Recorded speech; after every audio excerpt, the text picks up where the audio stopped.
지난 시간에 이어 오늘은 칼빈의 저항론을 기초로 그리스도인이 물려받고 후대에 전수해야 할 그리스도인의 저항 정신에 대해서 계속 살펴보도록 하겠습니다. 이 저항 정신 덕분에 당시 중세시대, 당시 절대 권력을 가지고 있었던 이 가톨릭 교회 앞에 루터 선생님이 95개조 반박문으로 그들의 죄와 왜곡된 신앙을 지적할 수 있었습니다. 또 루터의 저항 정신을 물려받은 칼빈 선생님 덕분에 유럽 전역의 종교개혁이 일어날 수 있었고 부패한 카톨릭으로부터 우리 개신교가 독립해 나올 수 있었습니다. 개신교 중에서도 특히 우리 장로교는 칼빈 선생님의 신학의 뿌리를 두고 세워진 교단입니다. 그러므로 장로교의 성도는 종교개혁자들의 후예로서 저항정신을 잘 물려받고 계승해야 할 의무와 책임을 가진 특별한 성도라고 말씀드릴 수 있습니다. 전 세계 기독교 안의 수많은 교단과 교파 중에서 우리가 장로교의 성도로서 신앙생활을 하고 있다는 사실에 이 자부심을 가질 필요가 있는 것입니다. 하지만 자부심과 권리에는 반드시 책임이 따라옵니다. 하나님께서 종교개혁의 장자 직분을 우리에게 주시면서 동시에 장로교의 기본 교리를 숙지하고 지켜나가야 할 의무와 책임 또한 우리에게 주신 것입니다. 그래야만 우리 장로교가 요즘 TV 뉴스에 등장하는 이 이상한 교회들처럼 변질되지 않을 수 있기 때문입니다. 그래야만 우리가 영적 분별력을 가지고 사랑하는 우리 자녀들을 잘못된 신앙에서 건져내고 옳은 길로 인도할 수 있기 때문입니다. 오늘 본문으로 들어가기 전에 지난 시간에 요약해드렸던 칼빈의 저항론에 관한 4가지 내용을 다시 한번 떠올려 보기 원합니다. 다 기억하시죠? 네, 저기 뒤에 2분 빼고는 다 알고 계신 것 같습니다. 그래도 오늘 처음 듣는 분들을 위해서 다시 한번 간단하게 살펴보도록 하겠습니다. 이 내용을 숙지하고 사무엘상 19장의 내용을 들으셔야만 오늘 설교의 주제 내용을 잘 따라갈 수 있기 때문입니다. 이 칼빈 선생님의 기독교 강요 내용과 이 다른 학자들의 논문을 통해서 보면 칼빈의 저항 정신은 다음과 같이 4가지로 요약할 수 있습니다. 첫째, 각자에게 맡겨진 권세는 모두 하나님으로부터 온 것이기 때문에 지위와 상관없이 서로 존중해야 합니다. 사도 바울 선생님 말씀에 따르면 모든 권세는 하나님으로부터 온 것입니다. 그러므로 귀하고 중요하고 높은 지위를 가진 사람 안에 주어진 권세나 작고 하찮아 보이는 일을 맡은 사람 안에 주어진 권세나 모두 하나님으로부터 온 것입니다. 그러므로 서로 안에 있는 권세를 존중하고 겸손하게 섬겨야 할 것입니다. 둘째, 각자에게 권세를 맡겨주신 이유는 각자에게 맡겨진 영역이 하나님이 다스리실 때처럼 거룩하고 공의로워지도록 하기 위함입니다. 그러므로 공적인 권세를 맡은 사람은 맡겨진 영역의 그 거룩성을 훼손시키려는 외부 압력에 대해서 저항해야 할 의무가 있습니다. 물론 자신에게 주어진 권세로 자신의 유익만 추구하다가 이 맡겨진 영역이 부패하도록 만들어서도 안 될 것입니다. 외부 압력뿐만 아니라 내적인 유혹도 경계해야 하는 것입니다. 셋째, 부당한 권위자가 위에 있을 때 개인으로서는 하나님이 허락하신 훈련의 과정으로 알고 순종해야 합니다. 공적인 권세와 권위로는 맡겨진 영역의 거룩성을 유지하기 위해서 저항해야 합니다. 하지만 개인의 취향이나 성격, 일하는 방법의 차이 등의 사적인 문제라면 하나님이 허락하신 훈련의 과정인 줄 알고 인내하고 사랑으로 품어야 하는 것입니다. 넷째, 부당한 권위자가 개인의 신앙을 빼앗으려 할 때는 개인도 저항해야 합니다. 북한이나 중국처럼 개인의 신앙과 구원을 빼앗으려 할 때는 개인도 목숨을 걸고 저항해야 하는 것입니다. 그래서 예수님의 제자들과 중세시대 수많은 교부들이 신앙을 지키기 위해 죽어갔고 로마 카타콤에서 숨어서까지 예배를 이어갔던 것입니다. 자, 이제 칼빈의 저항 정신이 다 기억나셨죠? 네. 지난 시간에 사무엘상 19장에 나와 있는 이 저항한 사람 4명의 인물이 있었죠. 사울의 이야기를 살펴봤었고, 오늘은 이어서 요나단과 다윗의 이야기를 살펴보도록 하겠습니다. 오늘 읽었던 본문 내용에는 사울이 다윗을 죽이라고 그의 모든 신하에게 말했다라는 내용이 1절에 기록되어 있습니다. 그리고 나서 바로 등장하는 내용이 무엇이냐면, 요나단이 왕, 아버지 사울의 명령을 거역하는 내용, 그리고 다윗을 구해주는 내용이 이어지고 있습니다. 본문에 등장하는 요나단은 왕자로서 나라를 다스리는 통치권을 쥐고 있는 사람이었습니다. 동시에 자신 위에 있는 사울 왕이라는 통치자의 말에 순종해야 하는 사람이었습니다. 그런데 요나단은 이스라엘의 최고 권력자인 사울 왕의 명령에 적극적으로 저항하고 있습니다. 사울 왕을 속였고 다윗과 따로 작전을 짤 정도였습니다. 너 여기 숨어 있어, 내가 가르쳐 줄게 라고 말했죠. 왜 그랬을까요? 하나님께서 모든 권세는 하나님으로부터 나지 않음이 없나니 순종하라 라고 하셨는데, 요나단은 왜 불순종했던 것일까요? 칼빈의 저항론에 따르면 요나단은 나라를 다스리는 신하로서 왕에게 가장 큰 영향력을 끼칠 수 있는 이 가족이자 왕자로서 사울 왕이 권력을 남용해서 나라의 법을 어기고 나라에 피해를 주는 행동을 하려고 할 때 의무적으로 저항해야만 했기 때문입니다. 오늘 본문에서는 사울 왕의 명령을 어기고 다윗을 보호해야 했던 것이죠. 그것이 사울 왕이 하나님과 사람 앞에 죄를 범하지 않고 하나님께 심판을 받지 않도록 보호하는 일이었기 때문입니다. 요나단은 사울 왕의 아들로서 아버지가 다윗을 죽이고 살인죄를 범해서 하나님께 저주받고 버려지는 것을 막은 것입니다. 요나단은 사랑하는 아버지 사울 왕을 죄로부터 지키고 보호하기 위해서 그의 명령을 어기고 저항했던 것이죠. 다른 한편으로는 사울 왕이 왕의 공권력을 이용해서 살인죄를 범하지 않도록 하는 것이 하나님께서 세우신 이스라엘 나라를 평안하게 보존하는 길이었기 때문에 사울 왕의 말을 거절했던 것입니다. 그래서 요나단은 사울 왕의 명령에 저항하고, 또한 요나단은 하나님께서 자신에게 맡겨주신 이스라엘의 왕자와 리더로서의 권세로 무지한 자가 죽지 않도록, 다윗이 죽지 않도록 공의를 세우는데 그 권세를 사용했던 것입니다. 이로써 사울 왕뿐만 아니라 이스라엘 나라 전체가 하나님으로부터 저주받는 것을 막을 수 있었던 것이죠. 결과적으로 요나단은 사울 왕의 명령을 어겼지만 아버지 사울을 보호하고 친구 다윗을 지켰으며 이스라엘 백성들에게 하나님의 저주가 임하는 것을 막을 수 있었습니다. 요나단은 하나님께서 자신에게 맡겨주신 이스라엘의 왕자라는 신분과 권세를 하나님을 위해 잘 사용했던 것이죠. 이번에는 사울 왕에 대한 다윗의 저항에 대해서 함께 살펴보겠습니다. 읽진 않았지만 사무엘상 19장 8절에서 10절 말씀 준비된 부분 있으면 함께 읽어보겠습니다. 시작. 전쟁이 다시 있으므로 다윗이 나가서 블레셋 사람들과 싸워 그들을 크게 쳐 죽이매 그들이 그 앞에서 도망하니라. 사울이 손에 단창을 가지고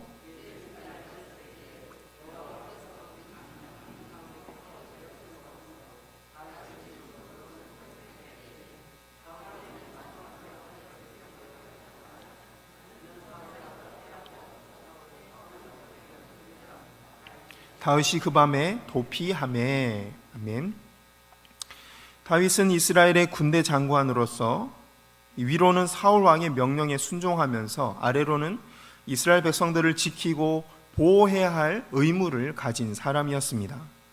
요나단과 마찬가지로 다윗은 사울 왕이 이 일반법과 종교법에서 벗어나는 요구를 할 때 저항할 수 있었던 것이죠. 그리고 저항해야 할 책임이 그에게 있었습니다. 그런데 다윗은 자신을 죽이려고 창을 던진 사울 왕에게 아무런 저항도 하지 않고 그냥 도망갔습니다.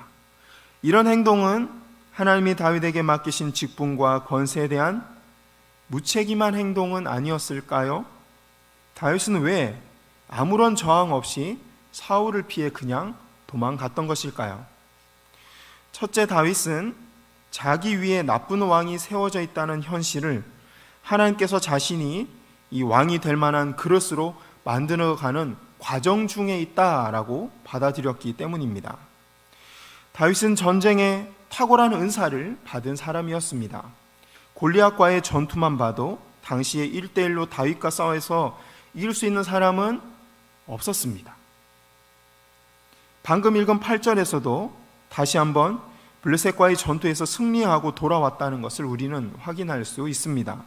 다윗은 지금 사울 왕이 자신을 죽이려고 던졌던 그 창을 뽑아서 당장 사울 왕의 심장에 그 창을 꽂아버릴 수 있는 힘과 능력이 다윗에게 있었던 것입니다. 하지만 그는 사울을 죽이지 않았습니다. 왜 그랬을까요? 만약 다윗이 자신이 가진 힘과 전투력으로 사울을 처치하고 왕위에 오른다면 이 골리앗과 똑같은 방법, 즉 힘의 논리로 세상을 다스리려는 것과 똑같이 되기 때문입니다. 마귀가 세상을 다스리는 방법, 즉 힘과 돈으로 세상을 다스리는 방법을 따라가는 것이 되고 말기 때문입니다. 마귀는 예수님에게도 똑같이 시험했습니다. 예수님께서 사역을 시작하시기에 앞서서 40일 금식을 하셨을 때도 마귀는 똑같은 방법으로 시험했습니다. 내 힘으로 떡을 만들어 먹어. 내가 세상의 권세를 너에게 줄 테니 네 힘으로 세상을 다스려봐. 네가 네 인생의 주인이 되어봐 라고 유혹했죠. 그러나 예수님은 하나님의 뜻에 순종하기로 결정했습니다. 그 순종의 절정이 바로 십자가였습니다. 예수님은 당장 십자가에서 내려올 수 있는 능력이 있었지만 자신을 온전하게 하실 성부 하나님을 믿고 십자가에서 죽기까지 순종하셨습니다. 그 결과 모든 사람들에게 구원의 근원이 되시고 문을 열어줄 수 있었던 것이죠. 그래서 성경은 다음과 같이 말씀합니다. 히브리서 5장 8절에서 10절 말씀입니다. 함께 읽어보겠습니다. 시작. 그가 아들이시면서도 받으신 고난으로 순종함을 배워서 온전하게 되셨은즉 자기에게 순종하는 모든 자에게 영원한 구원의 근원이 되시고 하나님께 멜기세덱의 반차를 따른 대제사장이라 칭하심을 받으셨느니라. 아멘. 예수님은 고난을 내 힘으로 피하고 엎어버리는 것이 아니라 하나님께서 나를 빚고 만들어 가시는 개인적인 성장의 과정으로 받아들이셨던 것입니다. 그래서 다윗도 사울 왕이라는 고난을 순종하는 마음으로 받아들였습니다. 사울 왕을 죽일 힘이 다윗에게 있었지만 하나님께 순종하는 마음으로 그저 도망쳤던 것입니다. 이대로 가면 머지않아 사울이 군대를 이끌고 이 다윗 자신뿐만 아니라 가족 전부를 쫓아올 것이 분명한데도 그는 사울을 죽이지 않았습니다. 다윗의 머릿속에는 가족들로부터 받을 비난과 사울에게 쫓겨다닐 일들, 그리고 아내이자 사울의 딸인 이 미갈과의 이 어려운 관계 등 수많은 걱정들이 머릿속에 스쳐 지나갔을 것입니다. 하지만 그는 하나님을 의지하고 하나님께서 주시는 고난의 잔, 자기 십자가를 짊어졌습니다. 이해가 가지는 않았지만 이 과정을 통해서 하나님께서 사무엘 선지자를 통해서 약속하신 대로 자신을 반드시 왕으로 세워주실 것이라고 다윗은 믿었던 것입니다. 다윗이 사울을 죽이지 않고 그냥 도망간 두 번째 이유는 한 나라의 군대 장관으로서 자기 혼자 살아남고자 하는 욕망에 충실하기보다 이스라엘 백성 전체를 살리고 하나님의 영광을 드러내고자 했기 때문입니다. 다윗은 군대 장관이라는 공식적인 신분을 가진 자로서 사울에게 보복하지 않고 도망가는 것이 하나님께 영광이 되고 이스라엘 나라 전체를 보호하는 길이라고 믿었기 때문입니다. 당시 이스라엘은 계속해서 블레셋 등의 이방 나라들의 침략을 받고 있는 상황이었습니다. 그때 사울 왕은 다윗 한 사람에게 고난을 줬을 뿐 이 왕으로서 나머지 백성들은 열심히 잘 돌보고 있었던 것이죠.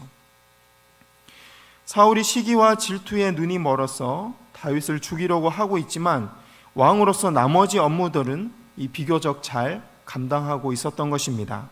이런 상황에서 다윗이 자기가 살자고 사울 왕을 죽이고 쿠데타를 일으킨다면 나라에 무슨 일이 벌어질까요? 이스라엘 백성들은 불안에 휩싸이고 정치는 어지러워지고 왕실 안에는 권력 다툼이 일어날 것이 뻔한 상황이었습니다. 그 혼란한 과정에서 혹시 다윗이 왕위에 오르게 된다면 다윗이 과연 하나님께서 세우신 왕이 맞는가라는 의심을 받을 수밖에 없었습니다. 왕으로서 정통성을 의심받게 된다는 것은 왕으로서 제대로 리더십을 발휘할 수 없다는 것과 같은 의미입니다. 또 왕이 이 리더십을 제대로 발휘할 수 없다는 점을 이스라엘 나라가 한 하나님을 섬기는 예배 공동체였다는 점에서 본다면 더 큰 문제였습니다. 하나님 앞에서 백성들을 대표하는 왕과 이하 백성들이 한 마음으로 예배를 드릴 수 없다는 것을 의미했기 때문입니다. 왕이 백성들에게 저 사람이야말로 하나님이 세우신 왕이야 라는 신뢰를 주지 못한다면 이스라엘 나라는 예배에 성공할 수 없었던 것입니다. 하나님이 이스라엘을 선택하고 세우신 가장 큰 목적은 하나님을 예배하는 나라를 세우기 위해서였는데 그 사명을 이룰 수 없게 되는 것이죠. 하나님의 영광을 가리게 되는 것입니다. 결론적으로 다윗은 인위적인 방법을 쓰지 않고 하나님의 인도하심 속에서 모든 백성들이 그를 왕으로 인정해 주는 상황에서 평화로운 방법으로 왕의 자리에 올라야만 했던 것입니다. 다윗 개인의 영광을 위해서 인정받으려는 것이 아니라 이스라엘 나라가 한 마음을 이루고 하나님 앞에 온전한 예배 공동체로 서가게 하기 위함이었습니다. 그래서 다윗은 자기 혼자 사는 길을 포기하고 모두를 살리는 길을 선택합니다. 바로 다윗 자신이 사울에게 위협받으며 쫓겨다니기를 각오한 것입니다. 예수님의 십자가가 바로 그렇습니다. 예수님은 혼자 살기 위해 십자가에서 내려오실 수 있었음에도 불구하고 모두를 살리기 위해 십자가에서 죽으셨습니다. 그 길이 하나님의 구원 계획을 이루고 세상에 하나님의 살아계심을 드러내며 하나님께 영광을 올려드리는 길이었기 때문입니다. 같은 이유로 다윗은 사울을 죽이고 자신이 왕위에 오르는 대신에 모두를 살리기 위해 기꺼이 도망자 신세를 선택했던 것입니다. 이스라엘 백성 모두가 평안한 삶 속에서 하나님께 감사하고 영광을 올려드리도록 자기 혼자 도망자 신세가 되었던 것입니다. 말씀을 정리해보면 이 요나단은 왕자라는 신분을 이용해서 다윗을 죽이려는 사울에게 적극적으로 저항하고 말리고 그로써 다윗을 구했습니다. 나쁜 왕의 명령에 저항했던 것이죠. 한편 다윗은 하나님의 영광을 위해서 자신을 죽이려는 나쁜 왕을 피해 도망가기만 했습니다. 적극적으로 사울 왕에 맞서기보다 소극적으로 저항하고 자리를 피하기만 했던 것입니다.